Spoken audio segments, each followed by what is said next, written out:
Kitengela hoye! Vijana hoye! Vijana hoye! Wamama hai! Wamama hai!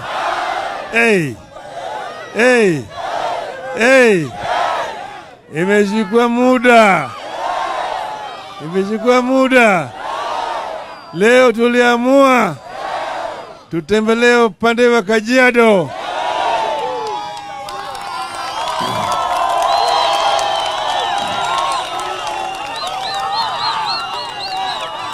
Halo, tulialikwa kabla la kanisa kule chini, tukasema tukirudi tusalimu watu wa Kitengela.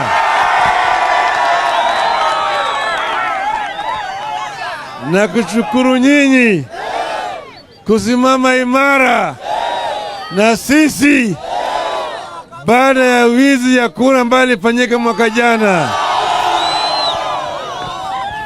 Wana Azimio oye! Azimio oye!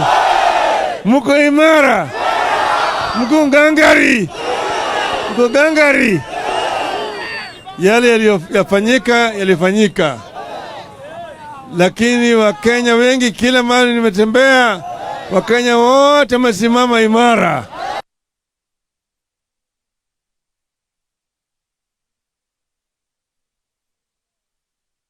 Walitutendea sisi matendo ya wizi, lakini maisha yataendelea. Tukawaambia tunataka ifanyike ukaguzi, sio? Kwanza mwambia kwamba hali ya maisha imeenda juu sana, bei imepanda sana, bei ya unga, bei ya mafuta, bei ya petroli, bei ya sukari, bei ya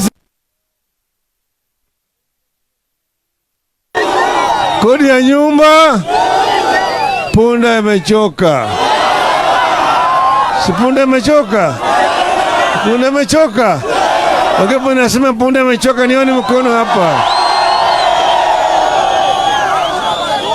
Watasema yale yote. Hakuna maendeleo inaweza kufanyika kama punda imechoka.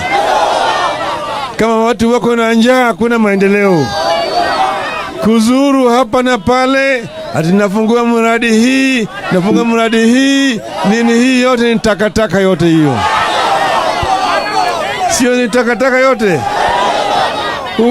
Huwezi kuleta maendeleo kwa nchi. Kila wiki leo huko pale, leo huko pale. Unafanya kazi sangapi?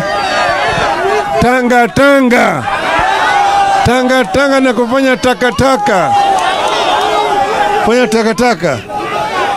Sasa mambo ya elimu ya juu ya chuo kikuu wameharibu kabisa.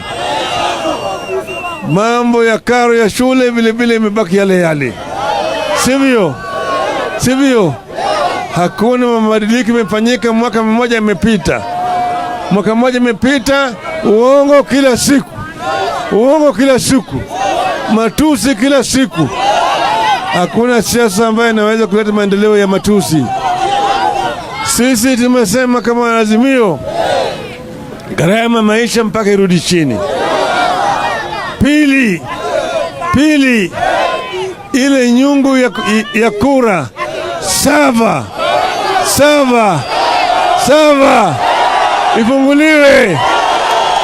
Sifunguliwe? Wangapi wanasema ifunguliwe? Nione mkono hapo. Hata useme nini, maana yake Chebukati alikuwa na watu 3, lakini 4 walisema la, sio?